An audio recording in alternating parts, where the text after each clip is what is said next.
राधे राधे, जय गौरी गोपाल। आप सभी को पुत्रदा एकादशी की बहुत बहुत शुभकामनाएं। 24 अगस्त को एकादशी है।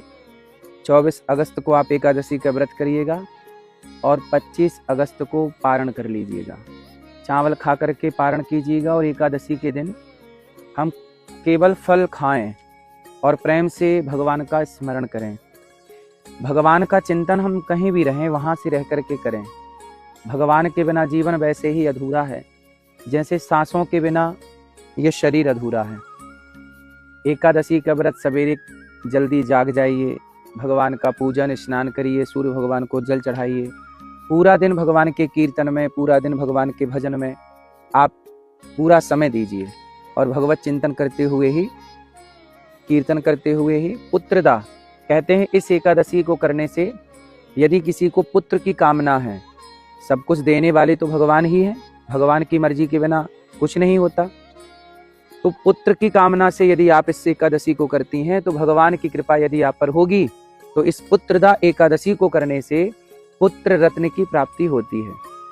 इसलिए इस एकादशी का नाम है पुत्रदा एकादशी, पुत्र को देने वाली एकादशी। एकादशी व्रतों में सबसे श्रेष्ठ व्रत है। एकादशी सब कुछ देती हैं। एकादशी को भगवान ने प्रकट इसलिए किया है कि जाओ, धरती के मनुष्य संसार के कार्य में बिजी हैं, थोड़ा सा भी समय निकाल करके यदि वो मेरा स्मरण करें, एकादशी के दिन भगवान श्रीमन नारायण का स्मरण किया जाता है।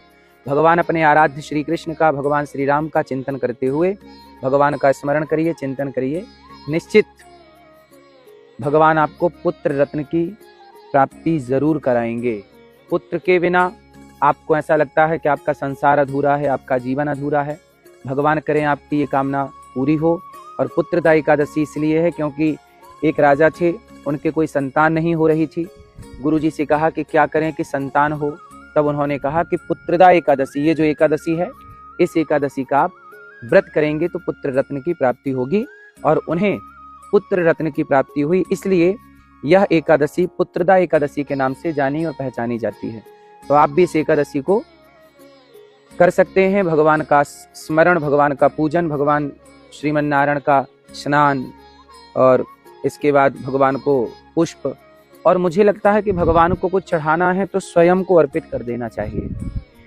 आप अपने आप को भगवान के हवाले कर दीजिए, यही सबसे बड़ी संपत्ति है। भगवान आपसे कुछ नहीं चाहते, आपको चाहते हैं। आप भी भगवान से कुछ मत चाहिए, भगवान को चाहिए बस। राधे राधे, जय गौरी गोपाल।